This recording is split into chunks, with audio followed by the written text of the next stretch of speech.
The West's Russian oil embargo is in the process. The Economist, UK, said that the new round of Western sanctions on Russian oil, effective from February 5, will not be able to put pressure on Moscow. In December 2022, the West launched an unprecedented package of energy sanctions against the country aimed at cutting off Moscow's oil revenues.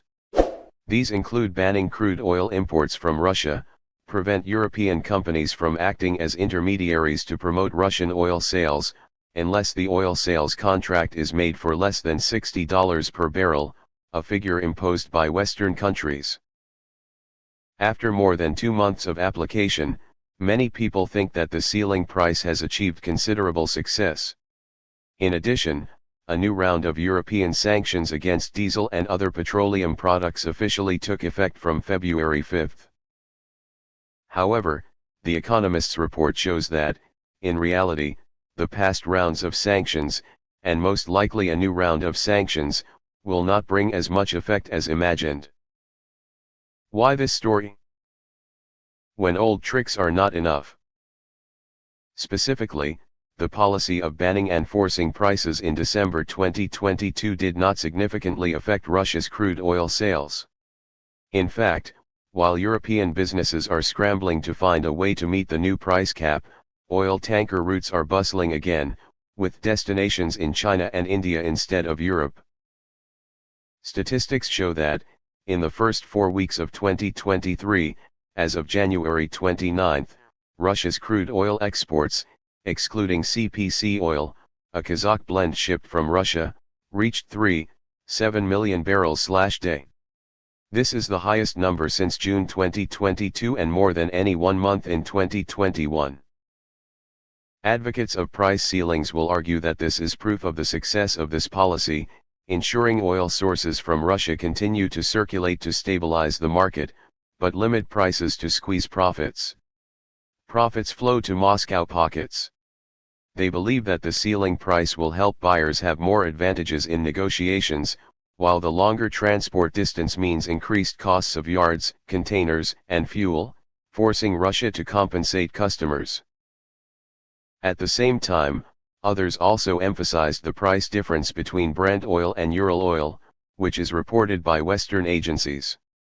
This disparity appeared after the Russia-Ukraine conflict broke out and has now reached $32/barrel. Thus, currently Russian oil is being traded at a price down to 38%. On January 10, U.S. Treasury Secretary Janet Yellen, who proposed imposing a ceiling on Russian oil prices, said that this policy is making many positive steps. The problem, however, is that these agencies have not changed the way they track market prices, as Russian oil is no longer traded in open channels that they can capture.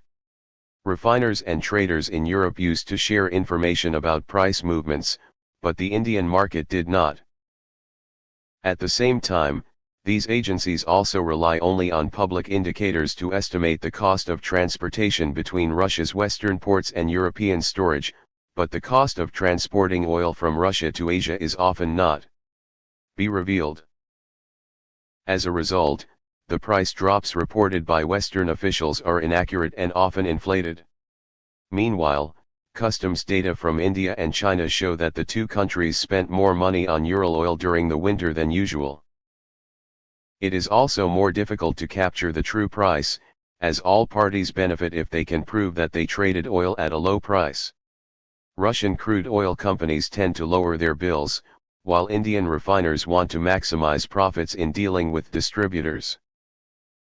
In particular, Russia's export machines have reduced their dependence on Western financial and transportation infrastructure, thereby escaping the scope of sanctions. Underground transactions using parallel systems are flourishing. Before December 2022, more than half of crude oil transactions from Russia's western ports were conducted through a European transport or financial enterprise. However, this figure is now only 36%. Before December 2022, more than half of crude oil transactions from Russia's western ports were conducted through a European transport or financial enterprise. However, this figure is now only 36%. Will the new book be different? Will new rounds of sanctions targeting refined oil hurt Russia more? At first glance, they are considered likely to have a significant impact on exports of diesel and certain other products in the short term. Accordingly, from February 5, 2023, Europe will stop buying these products, and at the same time, force shipping and insurance businesses for the above items to comply with regulations on price ceilings. It will not be easy for Russia to find new customers to make up for the shortfall left by Europe. Both China and India have their own refineries, while replacing European tankers the job is not easy. The absence of buyers for a series of petroleum products, which currently account for a third of the country's oil export earnings, could drive up global prices. However, over time, these effects will gradually fade. Once refined oil cannot be sold, Russia is likely to increase its crude oil exports, thereby further promoting underground transactions.